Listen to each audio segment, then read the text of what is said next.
ये joint parliamentary committee जब बने हैं उसके बारे में मैं अभी जिक्र करूंगा। उससे पहले, कमेटी बनने से पहले कई लोगों ने कहा कि इसका कंसल्टेशन जितना होना चाहिए था हुआ नहीं है।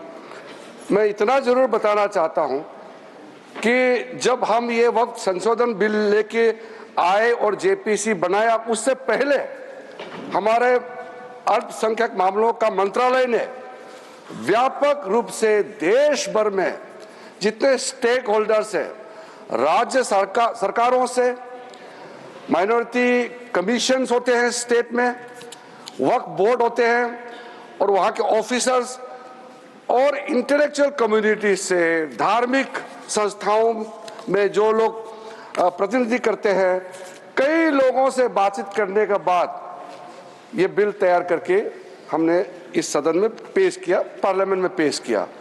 फिर उसके बाद में जॉइंट कमेटी का गठन हुआ और राज्यसभा और लोकसभा से सदस्य मिलकर के जो काम किया है, मैं सदन पे ऑफिशियली मैं अपना बात को दर्ज करना चाहता हूं कि ये जेपीसी ने जो काम किया है, इससे ज्यादा पूर्व में जितने भी जेपीसी बने हैं, इतना लंबा, इतना व्यापक काम आज तक नहीं हुआ है।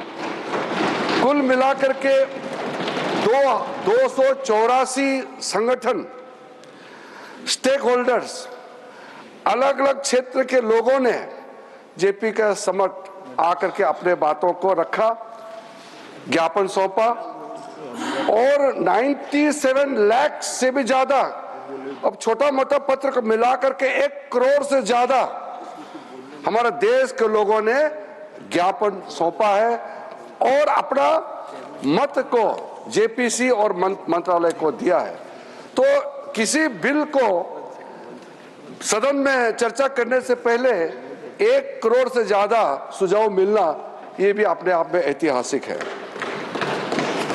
विचार विमर्श राज्य सरकारों से भी हुए और साथ साथ में कल लोकसभा में बहुत लंबी चर्चा हुई और देर रात यानी कि आज सुबह बिल पास करके राज्यसभा में आया। मैं मानता हूं कि ठीक है, हमारा मेंबरों ने कहा है कि संशोधन देने के लिए समय मिलना चाहिए था, लेकिन सबने ये एग्री किया है कि आज जो सुबह हमारा मेंबर ने सवाल उठाया, चेयरमैन साहब ने कहा है कि ये हम लोगों ने बिजनेस एडवाइजरी कमेटी में ये तय किया कि आज ही इसको यहाँ चर्चा करना है।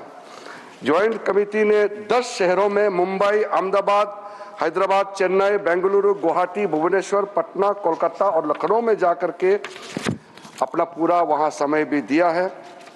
और आज मैं कमेटी के हर एक मेंबर को भी धन्यवाद देना चाहूँगा। बाकी जो इस बिल में बोलने वाले हैं उनको धन्यवाद, मैं जब जवाब दूंगा आखिरी में तो मैं जवाब देते समय धन्यवाद जरूर मैं रखूँगा। सर, हर व्यक्ति, मैं तो इस सदन में एक मंत्री के रूप में बोल रहा हूं, लेकिन साधारण रूप से ये एक्सपेक्ट करता है कि कोई अच्छा काम करेगा तो उसका तारीफ भी जरूर होगा और खास करके उन लोगों से तारीफ ज्यादा मिलेगा जिसका इच्छा को मैं पूरा कर रहा हूं। इसलिए सभापति महोदय जी, 1976 में जब वक्फ इंक्वायरी रिपोर्ट को पेश किया गया था, वो कमेटी किसने बनाया था सर? कांग्रेस सरकार ने कमेटी गठन किया, वक्फ इंक्वायरी कमीशन बिठाया। कमीशन ने जब रिपोर्ट पेश किया, बहुत लंबा रिपोर्ट है, मैं जो यहाँ रेलेवेंट है उसको कोट करता हूँ। मिसयूज बाय मुतावलीस and the inquiry committee called out the Mutawalis misusing the authority and power and proposed for steps to be taken to improve the functioning of the Waqf। ये सबसे पहले report आया। उसके बाद में दूसरा जिक्र किया कि इतना केसेस वक्फ प्रॉपर्टी को लेकर के बना हुआ है, लिटिगेशन इतना ज़्यादा लंबित है, इसको सरल करने के लिए सरकार को कदम उठाना चाहिए। उसके बाद सचर कमेटी बनी। सचर कमेटी का रिपोर्ट 2006 में पेश किया गया। उसका मुख्य अंश सच्चर कमेटी ने जो कहा, एक तो जो वक्फ बोर्ड है उसको स्ट्रेंथन किया जाना चाहिए और ये पुराना सिस्टम में चल रहा है, डिजिटल होना चाहिए। साथ साथ में सच्चर कमेटी ने कहा कि उस समय 4.9 लाख वक्फ प्रॉपर्टी है इस देश में, आज तो बढ़ गया, उस समय 2006 में, और 4.9 लाख वक्फ प्रॉपर्टी जो रजिस्टर्ड वक्फ प्रॉपर्टी है उनका टोटल इनकम सिर्फ 163 करोड़ पर एनम था, 160 करोड़। और उसी समय सच्चर कमेटी में यह भी कहा, टिप्पणी भी किया और सुझाव भी दिया, अगर वो 4.9 लाख प्रॉपर्टी को अगर एफिशिएंटली मैनेज करते हैं उस समय का मार्केट रेट से, तो भी 12,000 करोड़ हर साल इनकम जनरेशन होता। तो 12,000 करोड़ होना चाहिए था, लेकिन 163 करोड़ जनरेशन हुआ है। फिर उसके बाद में हम लोगों ने आकलन किया, आज का दिन में 8.72 लाख जो प्रॉपर्टी है इतना बढ़ गया, उसका तो हम हिसाब भी नहीं लगा सकता है, और मुझे हिसाब भी लगा के आंकड़े पेश नहीं करना चाहिए क्योंकि मार्केट का अपना अपना एक फॉर्मूला होता है। लेकिन एक कॉमन सेंस है कि अगर सच्चर कमेटी 4.9 लाख प्रॉपर्टी को अनुमान लगाया 12,000 करोड़ इनकम होना चाहिए, तो आज उसको आप आज के समय मार्केट रेट में हिसाब लगा करके आप अनुमान लगा सकते हैं। सच्चर कमेटी ने यह भी कहा, सेंट्रल वक्फ काउंसिल में और स्टेट वक्फ बोर्ड में और ब्रॉड बेस करके इंक्लूसिव होना चाहिए। ये बंद कमरे में कुछ लोग बैठा है ऐसा लग रहा है, इसको खोलना चाहिए, ब्रॉड बेस करना चाहिए। साथ साथ में सेक्रेटरी जो सेंट्रल वक्फ काउंसिल और स्टेट बोर्ड है उसका स्तर सीनियर लेवल होना चाहिए। उस समय under secretary, deputy secretary rank का था, उसको कहा कि ज्वाइंट सेक्रेटरी, एडिशनल सेक्रेटरी का रैंक ऑफिसर को नियुक्त करना चाहिए। और साथ में सर, बच्चों और महिलाएं के लिए, महिलाएं और बच्चों के लिए स्पेसिफिक कदम उठाना चाहिए, ये सच्चर कमेटी ने उस समय रिकमेंडेशन किया। और उसके बाद एक ज्वाइंट पार्लियामेंट्री कमेटी का गठन हुआ जिसका अध्यक्षता के रहमान खान ने किया, और के रहमान खान जी अल्पसंख्यक मामलों का मंत्री भी रहा है, वरिष्ठ सदस्य थे।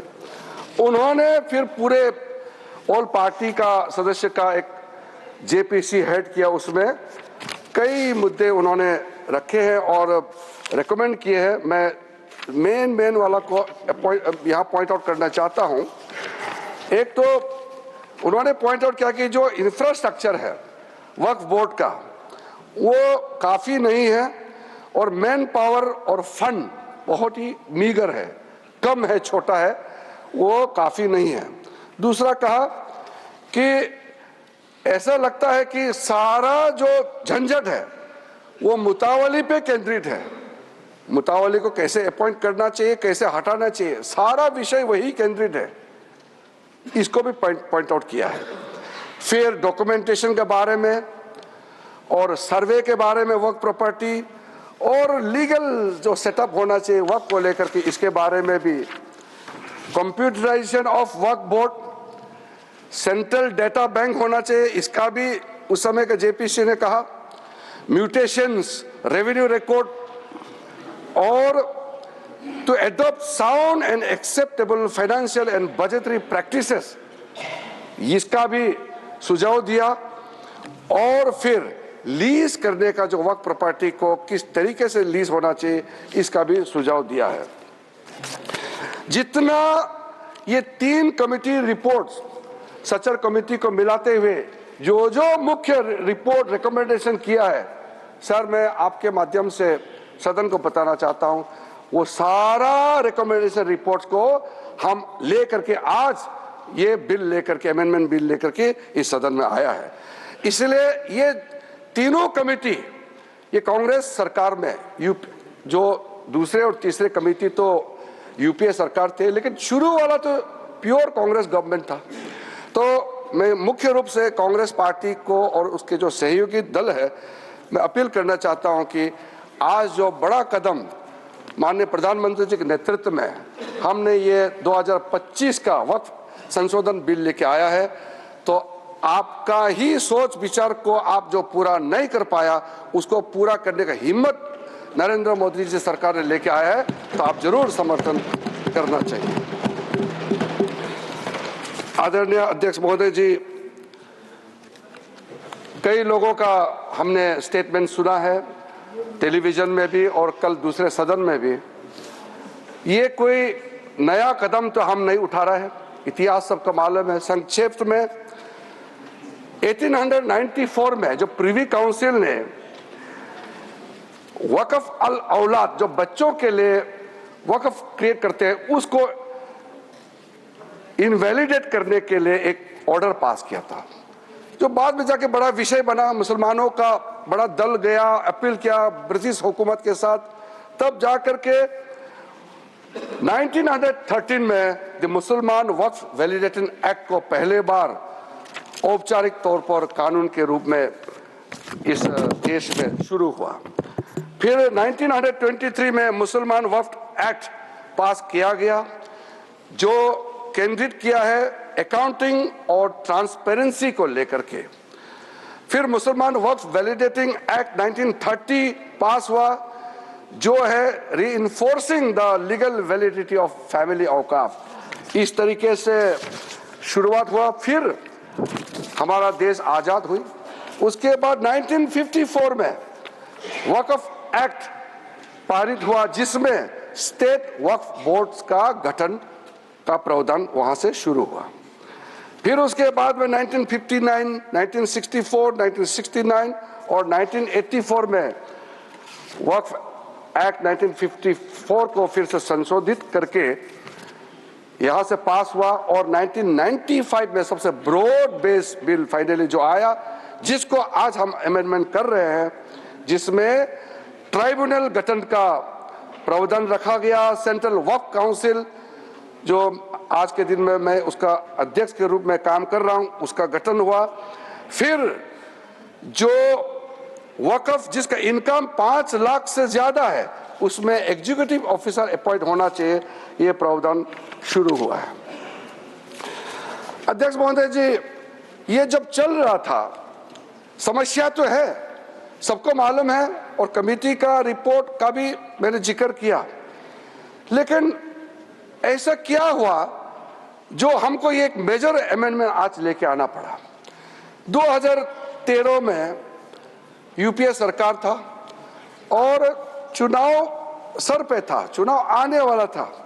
उसमें यूपीए सरकार ने कदम उठाया कि कुछ बदलाव लाना चाहिए।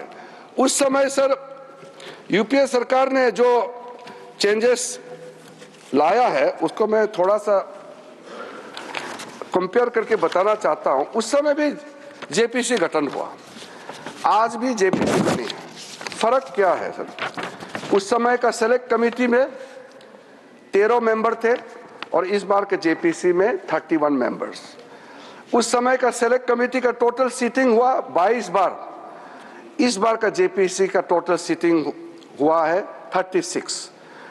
उस समय total delegation organization stakeholder जो सेलेक्ट कमेटी के सामने में पेशकश हुआ 18 और इस बार 284।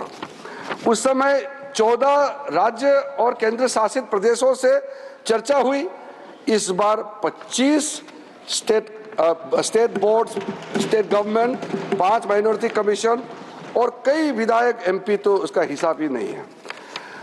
टोटल मेमोरेंडम रिसीव किया उस समय 32 और इस बार का तो मैंने पहले बता दिया 97,27,772 प्लस अनौपचारिक रूप से हमारा मंत्रालय में भी लाखों के संख्या में हमने रिसीव किया है।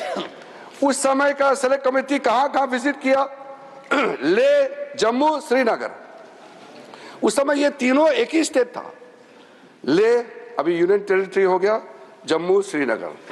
और इस बार कहां विजिट किया, मैंने आपको नाम पहले ही बता दिया किस किस शहरों में इस कमेटी ने विजिट किया है।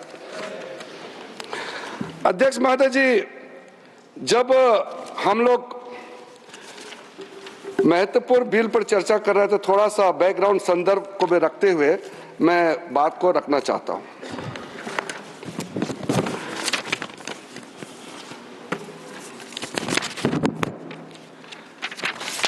अध्यक्ष महोदय जी, यहां कहा गया है कि हम जो कदम उठा रहे हैं मुसलमानों को नुकसान होगा। कई लोगों ने कहा ये अनकॉन्स्टिट्यूशनल है, गैर कानूनी है और मुसलमानों का हक छीना जा रहा है। अलग अलग तरीके से लोगों ने अपना बात को रखा है। ठीक है, बात रखने का अधिकार है, लेकिन मैं बहुत ही साफ तरीके से ये सारे जो आरोप लगाए हैं उसको मैं खारिज करना चाहता हूं। सर, सबसे पहले ये जो वक्फ प्रॉपर्टी होता है, इसका मैनेजमेंट, इसका क्रिएशन और इसका बेनिफिशियरी ये नॉन मुस्लिम के अलावा कोई और हो, किसी के पास हो ही नहीं सकता है, मुस्लिम के पास ही रहेगा। कोई नॉन मुस्लिम इसमें हस्तक्षेप नहीं कर सकता है। जो वाकिफ होता है वो एक मुसलमान ही होता है, और जो औकाफ बन जाता है वो प्रॉपर्टी क्रिएट हो जाता है, उसको मैनेजमेंट कौन करता है? मुतावाली, वो भी मुसलमान ही होना पड़ता है। और किसके लिए वक्फ क्रिएट करता है? 3 पर्पस के लिए। धार्मिक, रिलीजियस पर्पस, अच्छा काम के लिए, पायस, भगवान के नाम में, अल्लाह के नाम में, और चैरिटेबल, भला के लिए, बच्चों के लिए, महिलाओं के लिए, गरीबों के लिए। तो वो मुस्लिम ही होगा। तो यहां ये सवाल ही नहीं उठता है कि नॉन मुस्लिम, मुस्लिम धार्मिक भावना और धार्मिक व्यवस्था या वे किसी भी तरीके से मुस्लिम प्रॉपर्टी में, मैनेजमेंट में नॉन मुस्लिम हस्तक्षेप कर रहा है, ये सवाल ही नहीं उठता है। तो इसलिए मैं बहुत क्लियर करना चाहता हूं, ताकि हमारा जब डिबेट का जब सिलसिला शुरू होगा तो सुझाव हमको चाहिए कि वक्फ मैनेजमेंट में, प्रॉपर्टी मैनेजमेंट में वक्फ बोर्ड को और ताकत बनाने में क्या क्या और काम करना चाहिए, ये सुझाव हमारे माननीय सदस्यों से मिल सके। जो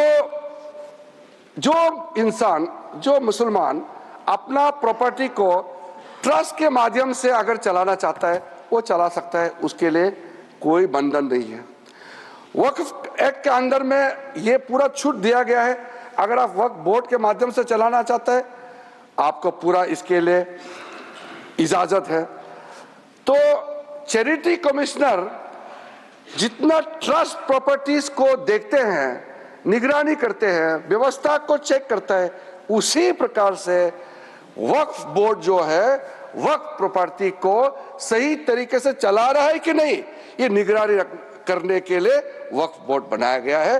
वो वक्फ प्रॉपर्टी को चलाने के लिए नहीं है।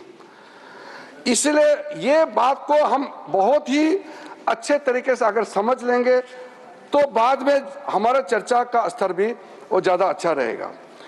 हमने सर जो प्रावधान किया है, बेसिकली ट्रांसपेरेंसी को, अकाउंटेबिलिटी को, एफिशिएंसी को, ये 3 बड़ा पैमाना है।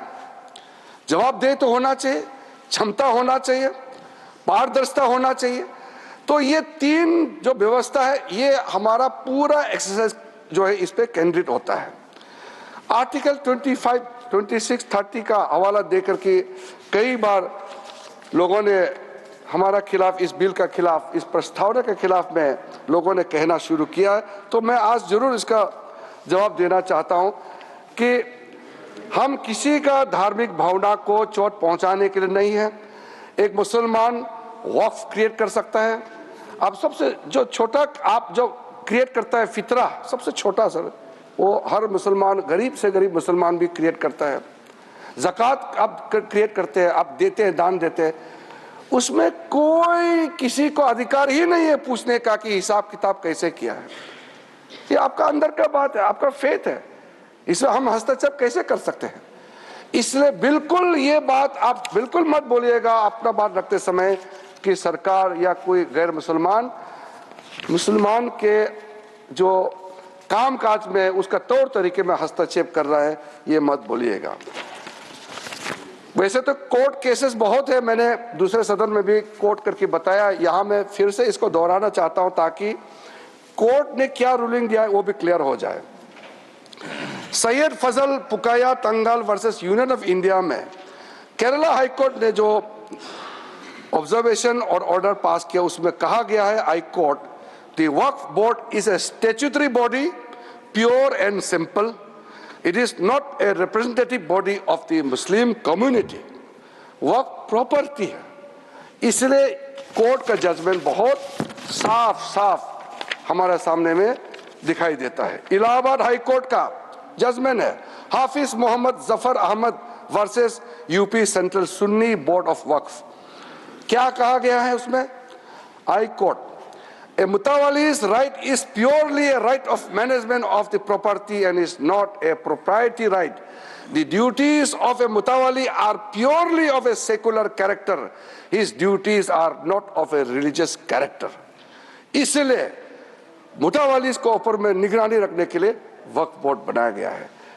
Tilakayat Shri Govind Lalji Maharaj versus state of Rajasthan, उसमें कहा गया है, मैं कोट करता हूं, right to manage the properties of the temple is purely a secular matter and cannot be regarded as a religious practice. Property का मैनेजमेंट के बारे में इतना क्लियर कोर्ट ने कहा है, कई केसेस है, मैं बहुत कम आपके सामने में साइट कर रहा हूं। अब मैं 2013 के बारे में आपको बताया, अब उसको थोड़ा सा अंदर घुस के आपको बताऊंगा और आपको भी सुन करके लगेगा कि आज कितना जरूरी था आज जो संशोधन बिल लेकर के हम यहाँ आया है। 2013 में ये जो कमेटी वगैरह जब बनाया, 5 मार्च 2014 में कमेटी 13 में गठन हुआ और पारित हुआ दोनों सदनों में।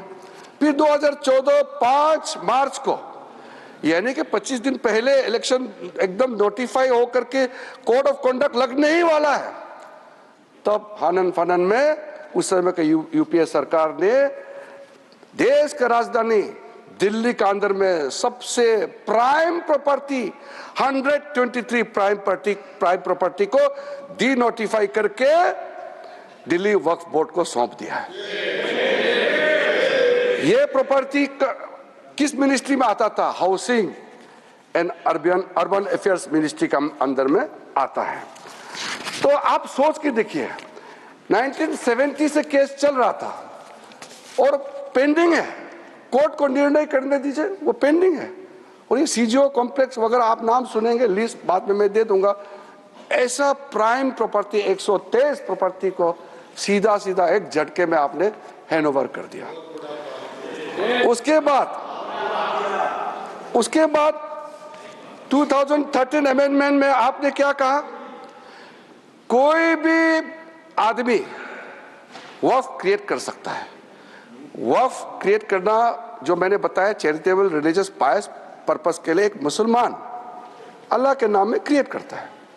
अब उसको बदल करके यूपीए सरकार ने यह कह दिया कि कोई भी आदमी वक्फ क्रिएट कर सकता है। तो हमने इसको चेंज करके पुराना 1995 का प्रावधान के साथ मिला करके साथ साथ हमने ये कहा, now in the proposed amendment only persons practising Islam for more than 5 years can dedicate waqf. ये हमने क्लियर कर दिया है ताकि इसमें कोई डाउट का कोई गुंजाइश ना हो कि वक्फ क्रिएट कौन कर सकता है।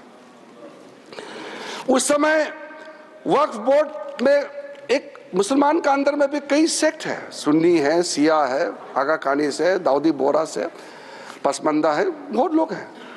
लेकिन यूपीए सरकार ने कह दिया, हाँ ये डिस्प्यूट करते हैं कई लोग, ये तो दरगाह वाले भी कहते हैं कि कुछ लोग कहते हैं कि तुम लोग मुसलमान ही नहीं है। इस तरह का क्लेम पे मत जाइए। क्लेम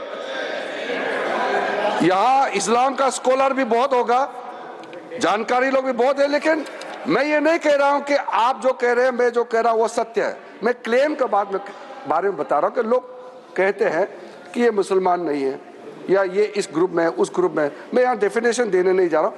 हम सिर्फ ये कह रहे हैं कि हमने जो नया प्रावधान लेके आया उसमें हर वक्फ बोर्ड में मुसलमानों में जो रिकॉग्नाइज्ड सेक्ट है सब मिलकर के वक्फ बनेगा। उसमें सुन्नी भी होगा, शिया भी होगा, और जितने बाकी जो पिछड़े वर्ग है वो भी वक्फ बोर्ड में मेंबर होगा, ताकि सबका इंटरेस्ट का ख्याल रखा जा सकता है। इसमें तो किसी का आपत्ति होने का कोई सवाल ही नहीं होना चाहिए। हम इतना इंक्लूसिव बना रहे हैं। उसके बाद सर,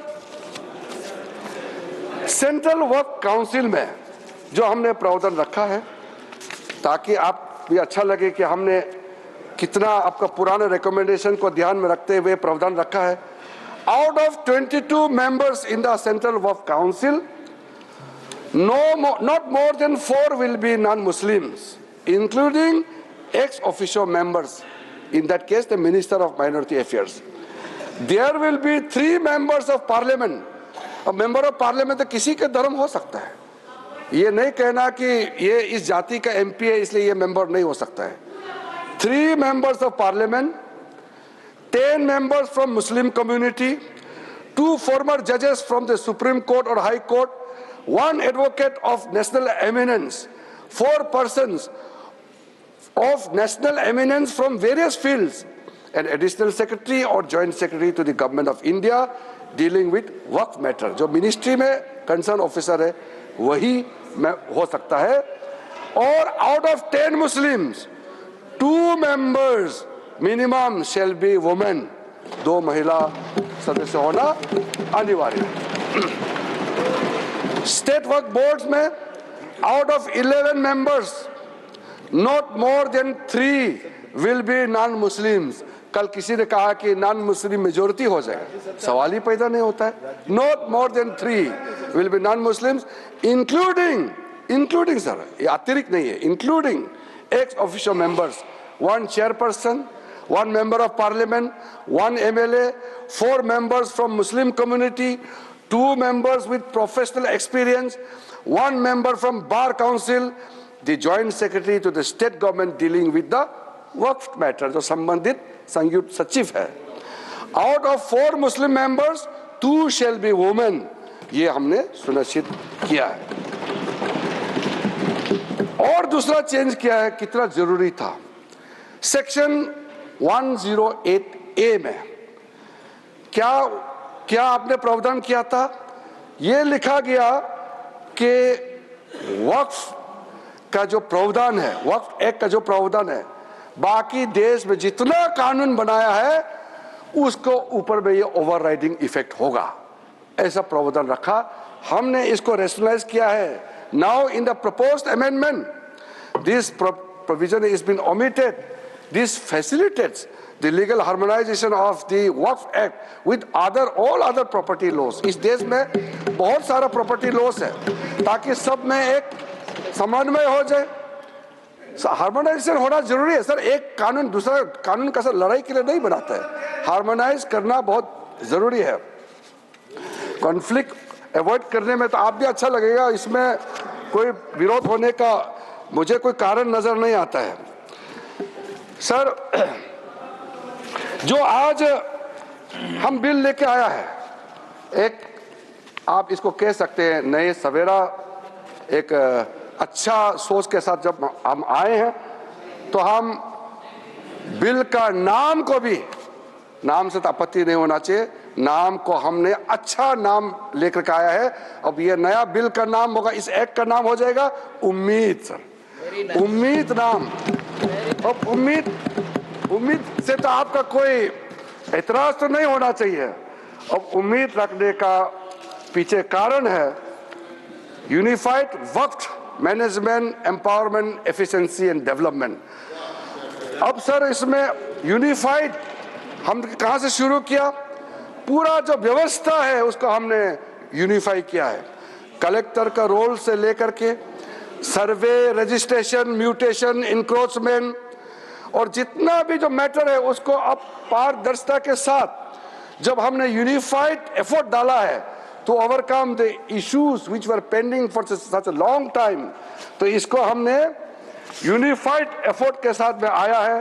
और एम्पावरमेंट का जब बात होते हैं तो डाइवर्स सोशल ग्रुप जिसको मैंने जिक्र किया है, चाहे वो सुन्नी हो, चाहे शिया हो, चाहे वो आगा खानीस हो, पसमानदा मुस्लिम हो, बैकवर्ड मुस्लिम्स का कोई भी डेफिनेशन में आप देख लीजिए, वुमेन हो और बाकी कोई भी हो, हम चाहते हैं कि सबको डिसीजन मेकिंग का बॉडी में जगह मिलना चाहिए, इसलिए सबको एम्पावरमेंट कर रहे हैं। एफिशिएंसी को हम इंक्रीज करने के लिए टेक्नोलॉजी का इस्तेमाल करने का भरपूर इसमें प्रावधान किया गया है। अब सेंट्रलाइज्ड डेटाबेस होगा, डिजिटल पोर्टल होगा जो हमारा मंत्रालय में होगा, जो सारा स्टेट बोर्ड के साथ में लिंक होगा, लाइव होगा।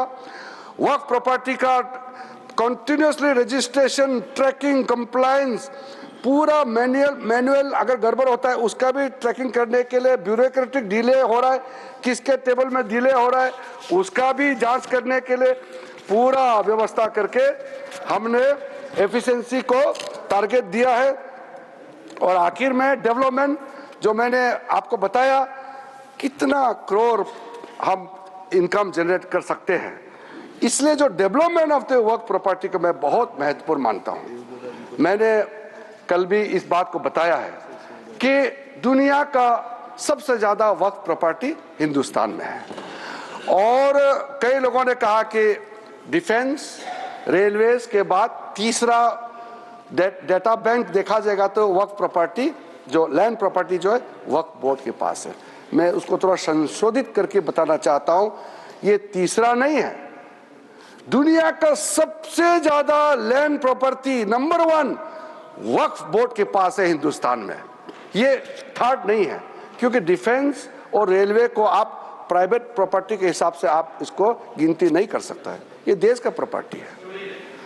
इसलिए जब इतना प्रॉपर्टी हमारा देश में है, इसमें किसी को आपत्ति नहीं होना चाहिए, लेकिन आपत्ति तब होता है जब दुनिया का सबसे ज्यादा प्रॉपर्टी मुसलमानों के नाम में वक्फ प्रॉपर्टी हमारा देश में है और करोड़ों जो हमारे बहनाई हैं, गरीब मुसलमान हैं, उसको कोई फायदा नहीं मिल रहा है इतना प्रॉपर्टी। तो ये प्रॉपर्टी किस काम का? करोड़ों का प्रॉपर्टी कोई, मैं तो देखा हूं, मैं ये मंत्रालय संभालने का बाद भी और पहले भी कई वक्त प्रॉपर्टी है या संस्थाएं हैं बाहर में, बहुत गरीब अवस्था में भीख मांगने वाला भी मैंने देखा है। क्यों काम नहीं आ रहा है? अगर सही तरीके से वक्त प्रॉपर्टी को हम डेवलप करेंगे तो मैं कह सकता हूं अगले 3-4 साल के अंदर में करोड़ों गरीब मुसलमानों का जिंदगी आबाद हो जाएगा। थोड़ा सा अगर आप योगदान करेंगे, सब मिलकर के हम काम करेंगे तो क्यों नहीं कर सकते हैं। इसी मंशा के साथ हम यहाँ आज इस सदन में आए हैं। हमारा टारगेट जो है बहुत ही क्लियर है। 2013 में दूसरा प्रावधान जो चेंज किया था उसको हम लोगों ने क्या बदलाव किया है वो आप भी हमारा समर्थन करेंगे। वक्फ प्रॉपर्टी जो है ये तो आप जानते ही है, इसको कोई भी प्रॉपर्टी हो उसका एक टाइटल होने के लिए कोई डॉक्यूमेंट चाहिए, कोई रजिस्ट्रेशन चाहिए, कोई प्रूफ तो चाहिए। अगर वक्फ बाय यूजर के नाम में अगर हम वर्बली कह देंगे कि इतने साल पहले, 500 साल पहले हमारा बाप दादा या फलाना ने ऐसा किया था, ये जमीन ये हमारा वक्फ जमीन है, तो ठीक आप क्लेम कीजिए, मगर कुछ तो दिखाना पड़ेगा सर, कुछ डॉक्यूमेंट होना पड़ेगा। तो वक्फ बाय यूजर ये जो हमने ऐसे आप आर्बिट्ररी नहीं कर सकता है। साथ सेक्शन 40 में वक्फ बोर्ड किसी भी जमीन को अगर क्लेम करता है तो सीधा वक्फ बोर्ड डिक्लेयर किया जाता था, उसको हमने हटा दिया है। ये बहुत जरूरी था। अदरवाइज इसके बाद अगर आप 2013 में कितना वक्फ प्रॉपर्टी था, आज 2025 में कितना वक्फ प्रॉपर्टी का संख्या में जंप हो गया, तब आप पता चलेगा कि ये सेक्शन का कितना इसका दुरुपयोग किया गया है।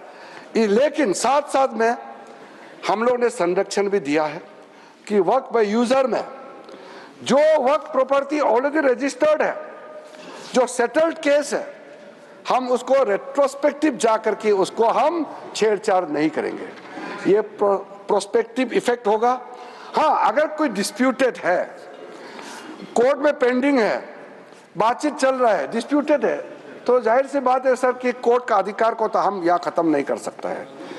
तो इसीलिए unless the property is disputed, all those land, those property, work property which are registered, which has a proper documentation, they will remain so, और इसका अधिकार राज्य सरकारों का है। Land is a state subject, तो भारत सरकार, केंद्र सरकार तो कुछ कर नहीं सकता है, वो राज्य सरकार को ही अथॉरिटी दिया है। अब महिलाओं का अधिकार को लेकर के, बच्चों का अधिकार को लेकर के सब कहते हैं। मैंने कहा कि वक्फ औलाद का इतिहास बहुत पुराना है। राइट ऑफ इनहेरिटेंस का आप अलग अलग तरीके से इंटरप्रिटेशन भी करते आए हैं। तो हमने ये सुनिश्चित किया है कि जो विडोज है, जो डिवोर्स वुमेन है, ऑर्फन है, जो यतीम बच्चे हैं, उनके लिए संरक्षण तो होना चाहिए।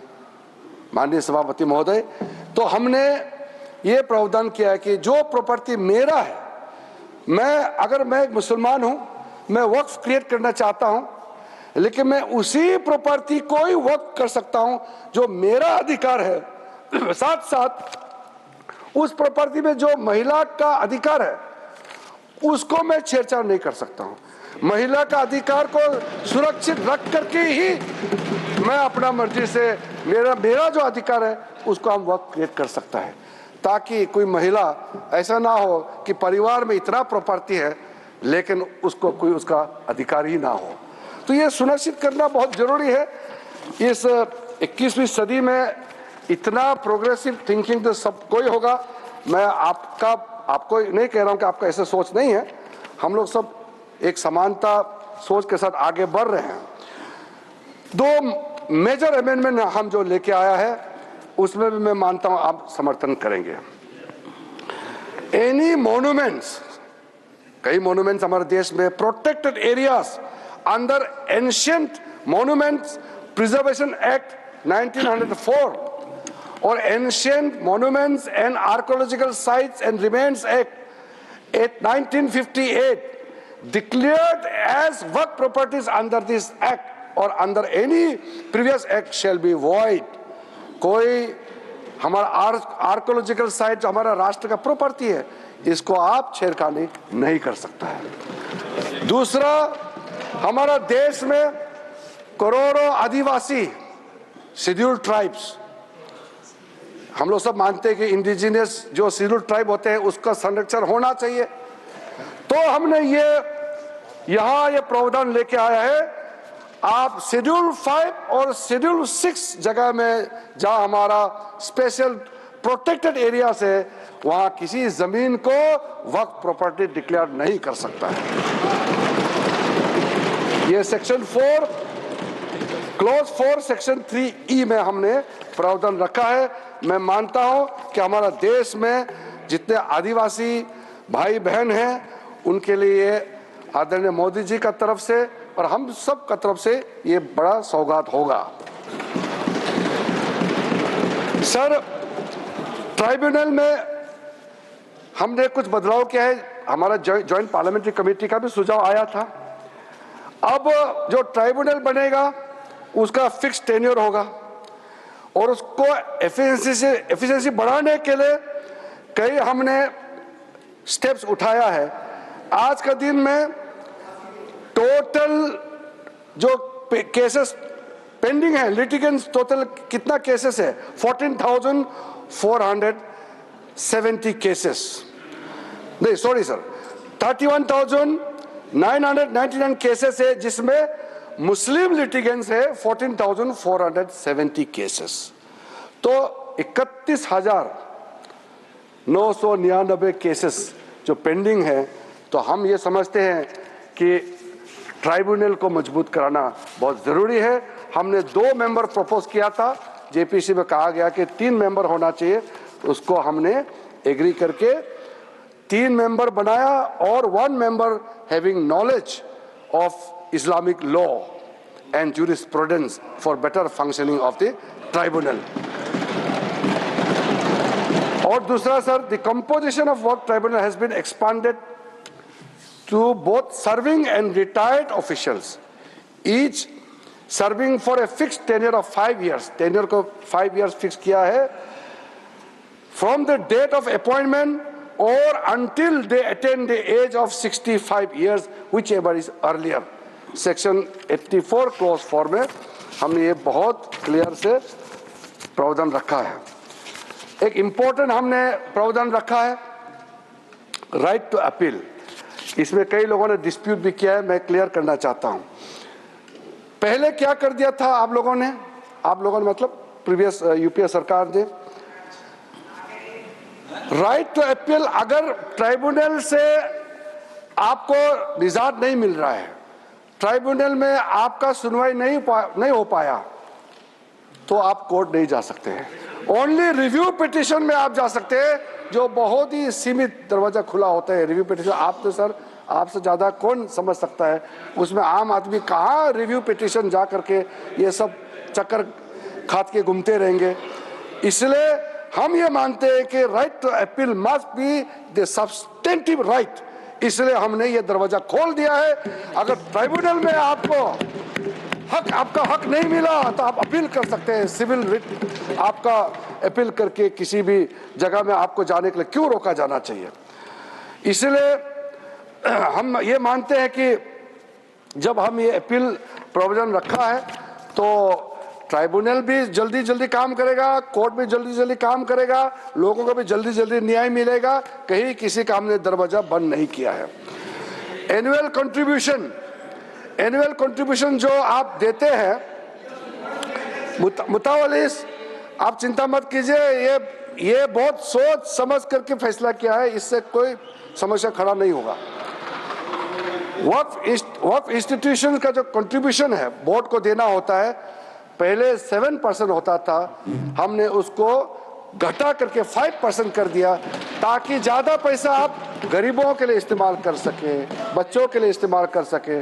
आप कहेगा बोर्ड को इतना पैसा देंगे, इसलिए हमने घटा करके वेलफेयर पर्पस में ज्यादा खर्चा करें, इसलिए इसको हमने सीलिंग कर दिया है। Very noble sir. Limitation act,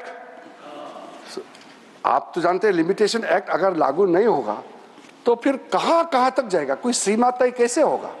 इसलिए हमने जब ये कानून पारित होगा, सरकार का अगर लैंड है तो उसका लॉ ऑफ लिमिटेशन के हिसाब से 30 years का प्रावधान रखा है, अगर प्राइवेट लैंड है तो 12 साल का हमने प्रावधान रखा है।